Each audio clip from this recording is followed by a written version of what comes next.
Kemudian Yesus berangkat dari situ dan tiba di tempat asalnya, sedang murid-muridnya mengikuti dia.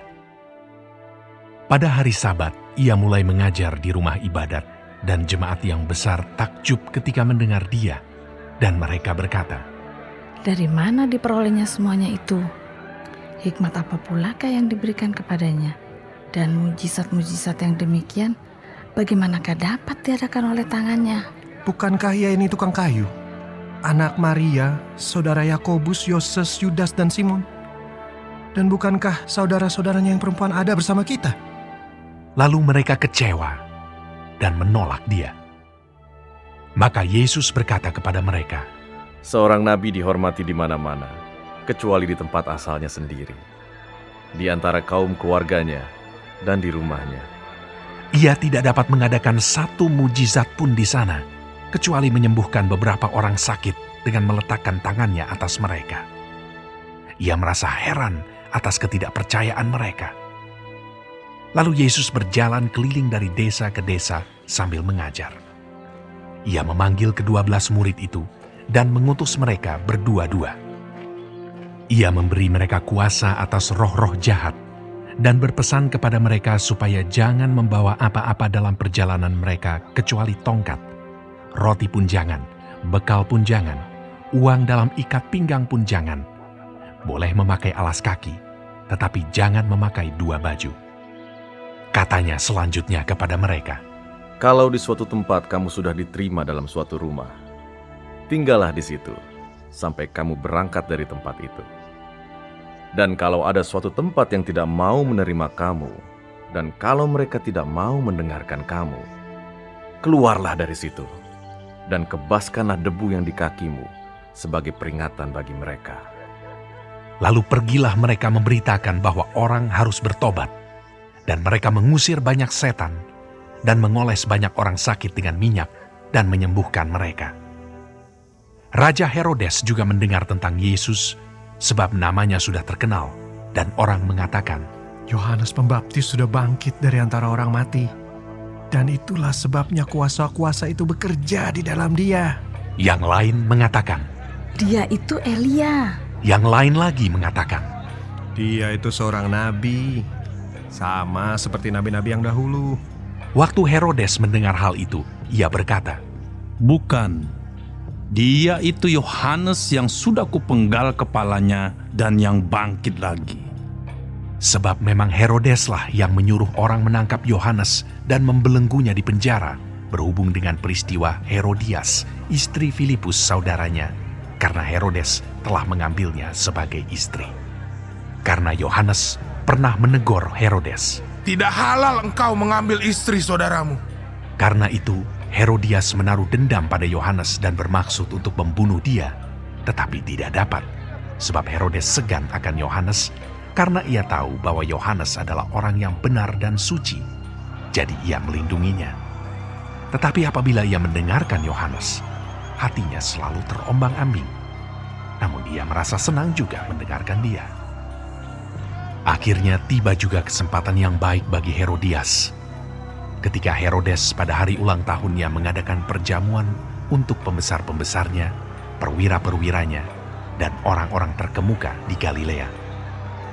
Pada waktu itu, anak perempuan Herodias tampil lalu menari, dan ia menyukakan hati Herodes dan tamu-tamunya.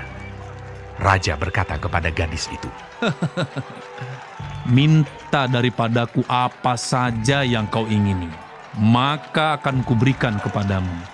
lalu bersumpah kepadanya, Apa saja yang kau minta akan kuberikan kepadamu, sekalipun setengah dari kerajaanku. Anak itu pergi dan menanyakan ibunya. Apa yang harus kuminta? Jawabnya, Kepala Yohanes Pembaptis. maka cepat-cepat ia pergi kepada raja dan meminta.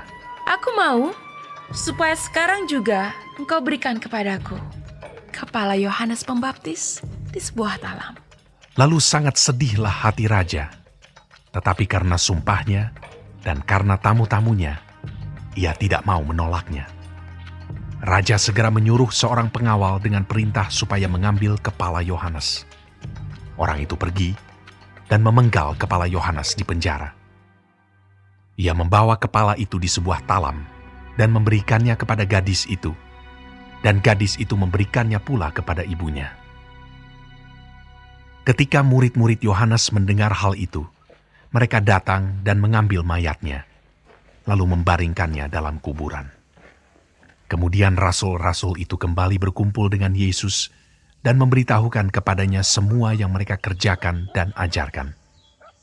Lalu ia berkata kepada mereka, Marilah ke tempat yang sunyi, supaya kita sendirian, dan beristirahatlah seketika. sebab memang begitu banyaknya orang yang datang dan yang pergi, sehingga makan pun mereka tidak sempat. Maka berangkatlah mereka untuk mengasingkan diri dengan perahu ke tempat yang sunyi. Tetapi pada waktu mereka bertolak, banyak orang melihat mereka dan mengetahui tujuan mereka. Dengan mengambil jalan darat, segeralah datang orang dari semua kota ke tempat itu, sehingga mendahului mereka. Ketika Yesus mendarat, ia melihat sejumlah besar orang banyak.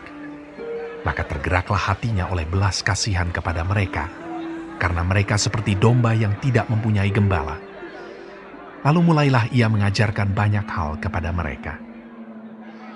Pada waktu hari sudah mulai malam, datanglah murid-muridnya kepadanya dan berkata, Tempat ini sunyi, dan hari sudah mulai malam. Suruhlah mereka pergi, supaya mereka dapat membeli makanan di desa-desa dan di kampung-kampung di sekitar ini. Tetapi jawabnya, Kamu harus memberi mereka makan.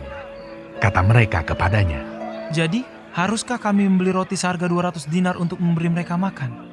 tetapi ia berkata kepada mereka, Berapa banyak roti yang ada padamu? Cobalah periksa. sesudah memeriksanya, mereka berkata, 5 roti dan 2 ikan. lalu ia menyuruh orang-orang itu supaya semua duduk berkelompok-kelompok di atas rumput hijau. Maka duduklah mereka berkelompok-kelompok. Ada yang 100, ada yang 50 orang. Dan setelah ia mengambil 5 roti dan 2 ikan itu, ia menengadah ke langit dan mengucap berkat, lalu memecah-mecahkan roti itu dan memberikannya kepada murid-muridnya, supaya dibagi-bagikan kepada orang-orang itu. Begitu juga kedua ikan itu dibagi-bagikannya kepada semua mereka. Dan mereka semuanya makan sampai kenyang. Kemudian orang mengumpulkan potongan-potongan roti, 12 bakul penuh, selain daripada sisa-sisa ikan. Yang ikut makan roti itu ada 5.000 orang laki-laki. Sesudah itu, Yesus segera memerintahkan murid-muridnya naik ke perahu dan berangkat lebih dulu ke seberang, ke Betsaida. Sementara itu ia menyuruh orang banyak pulang. Setelah ia berpisah dari mereka, ia pergi ke bukit untuk berdoa. Ketika hari sudah malam, perahu itu sudah di tengah danau, sedang Yesus tinggal sendirian di darat. Ketika ia melihat betapa payahnya mereka mendayung karena angin sakal, maka kira-kira jam 3 malam ia datang kepada mereka, berjalan di atas air, dan ia hendak melewati mereka. Ketika mereka melihat dia berjalan di atas air, mereka mengira bahwa ia adalah hantu. Lalu mereka berteriak-teriak, sebab mereka semua melihat dia, dan mereka pun sangat terkejut. Tetapi segera ia berkata kepada mereka, Tenanglah, aku ini, jangan takut. Lalu ia naik ke perahu mendapatkan mereka, dan angin pun redalah. Mereka sangat tercengang dan bingung, sebab sesudah peristiwa roti itu, mereka belum juga mengerti, dan hati mereka tetap degil.